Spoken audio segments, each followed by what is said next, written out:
Jadi perkenalkan kami kelompok 7 akan mempresentasikan tentang proyek kami Smart Home Energy Optimizer. Jadi yang pertama itu pendahuluannya. Penggunaan listrik rumah tangga terus meningkat akibat perkembangan teknologi dan banyaknya perangkat elektronik yang sering menyebabkan pemborosan energi, lonjakan daya, dan risiko pemadaman. Untuk mengatasi hal ini, penelitian ini menerapkan algoritma greedy berbasis Python dengan bentuk aplikasi Python dengan antarmuka Tinker, guna merekomendasikan kombinasi perangkat yang efisien tanpa melebihi batas daya. Algoritma brute force juga digunakan sebagai pembanding untuk mengevaluasi akurasi solusi. Jadi di sini Firman akan mempresentasikan dan atau mendemonstrasikan aplikasinya. Baik, ini adalah menu dari aplikasi Smart Home Energy Optimizer. Nah, di sini pertama kita akan memasukkan kapasitas daya listrik yang kita inginkan. Contoh 1200. Nah, lalu yang kedua kita pilih tarif listrik per kWh. Contoh kita ambil saja 1500. Lalu di sini kita bisa pilih algoritma yang diinginkan.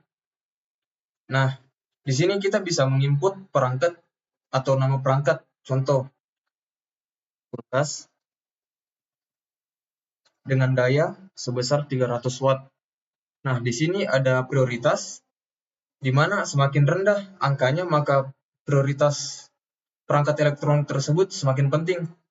Contoh, masukkan 5.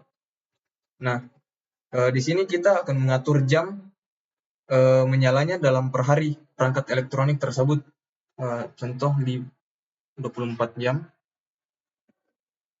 Nah, lalu kita device. Nah, tapi karena keterbatasan waktu, jadi kita langsung saja isikan sebanyak 10 atau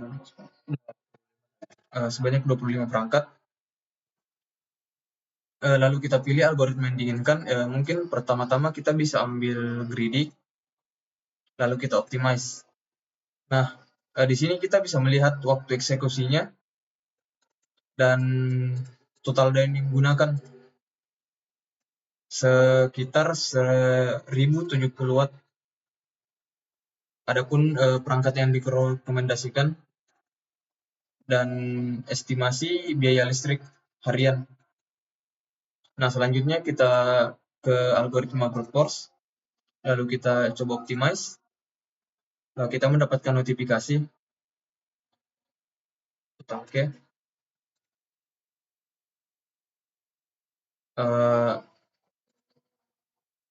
Karena algoritma brute force itu lebih berat dari algoritma greedy, mungkin membutuhkan perangkat yang lebih kuat atau lebih memadai. Itulah kekurangan dari algoritma brute force.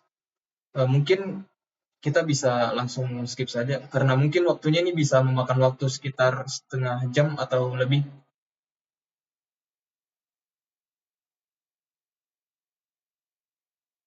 Selanjutnya akan dijelaskan oleh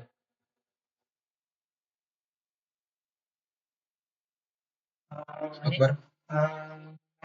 Apa? Kelebihan dan kekurangan. Saya akan menjelaskan kelebihan dan kekurangan dari masing-masing algoritma pada proyek ini. Untuk yang pertama yaitu algoritma greedy. Algoritma ini punya kelebihan sangat cepat dan ringan untuk dihitung. Kemudian cocok untuk masalah dengan banyak pilihan, lalu sangat mudah untuk diimplementasikan. Lalu untuk kekurangan dari algoritma ini adalah tidak selalu memberikan solusi yang paling optimal, yang terbaik. Lalu hanya mempertimbangkan kebutuhan lokal, bukan kombinasi global. Lalu untuk algoritma brute force sendiri memiliki kelebihan yaitu menjamin solusi paling optimal, kemudian mengevaluasi semua kombinasi. Lalu untuk kekurangan dari algoritma ini tidak item yang besar atau tipe tinggi, lalu tidak praktis untuk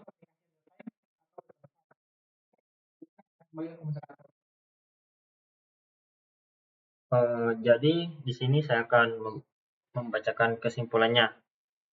Jadi setelah kami terapkan algoritma greedy, algoritma ini cukup membantu dalam mengelola pemakaian listrik di rumah tanpa perlu perhitungan yang rumit.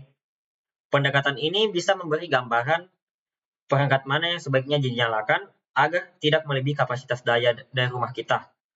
Memang hasilnya tidak selalu paling sempurna, tapi cukup memadai dan sangat cepat untuk dipakai sehari-hari. Jika dibandingkan dengan brute force, yang hasilnya lebih akurat, namun prosesnya akan berat. Ini solusi yang cukup masuk akal terutama bagi siapapun yang ingin menghemat energi tanpa harus ribet dengan spesifikasi komputer yang harus tinggi. Mungkin cukup sekian presentasi dari kelompok kami. Bila ada kesalahan mohon dimaafkan. Sekian, Assalamualaikum warahmatullahi wabarakatuh.